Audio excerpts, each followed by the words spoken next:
As we wind up 2013, I'm joined by Paul Liesching from Truphone to really talk about what we can see in the future.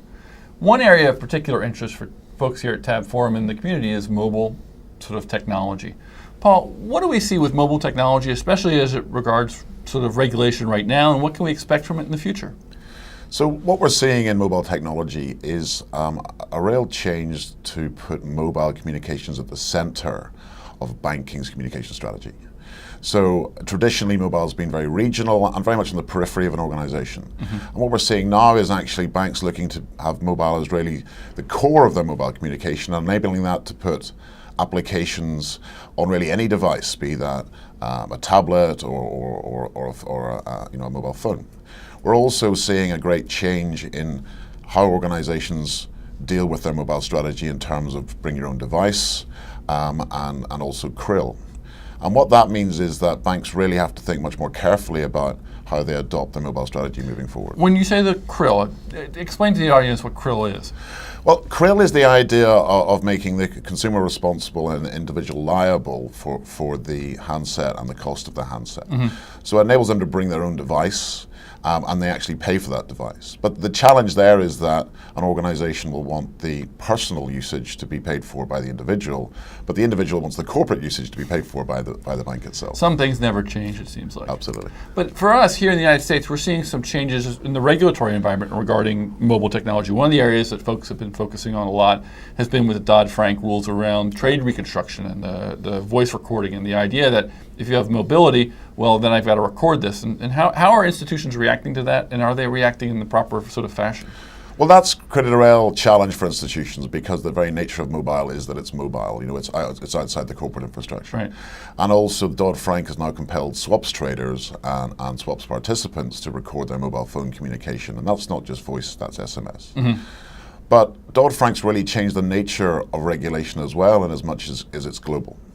So now it's not just activity within the US, it's actually activity that any American bank has anywhere in the world. Mm-hmm. So as a result of that creates some quite unique challenges about how we capture this information, how we record it, and we store it. I would imagine it's even more challenging for institutions if you consider the fact that oftentimes the provider for the mobile service is very different than the provider for the landline service, which is very different from the provider for the sort of IT services or data services. And aligning all that information has got to be challenging. How can folks in today's market or tomorrow's market overcome this? I mean, how can we tear down these barriers and get sort of one unified infrastructure?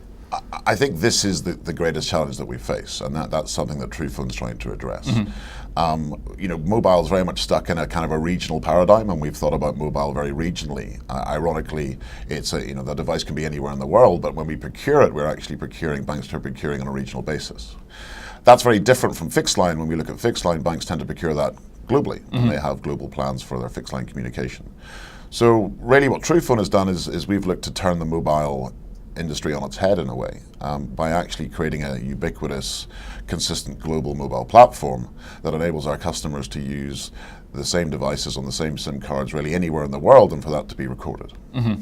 Also, with our Tier 1 banking customers, they find this new approach very, very interesting because it also enables other things that they're looking to do with regard to getting applications on devices and managing data and managing security. Why haven't the larger providers in the United States done this? I mean, you would think the Verizons, the AT&Ts, the Sprints would be looking at trying to do the same thing. Or is it just not worth their effort? Well, it comes down to the business case at the end of the day. You know, if we look at someone like a Verizon or a Sprint, they've got 100 million customers. Mm-hmm. The financial markets are very important to them, but equally, they might be 100,000, 200,000 users. It's hard to justify a business case that would involve kind of root and branch changes to their mobile network infrastructure to enable this. So smaller players like Truphone are more agile, and certainly the way that we've built our network enables us to develop this very quickly.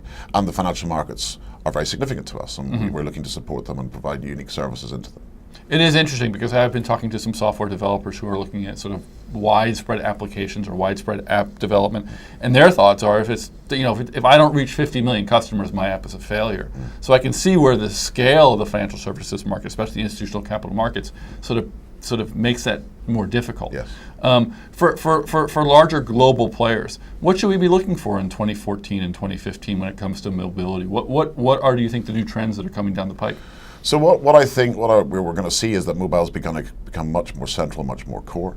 We're going to see the whole idea around security and how we protect that information on the device to be very closely managed. And we're going to see, I think, a real move away from just simply fixed line communication of data to having kind of a mobile strategy and a global mobile core.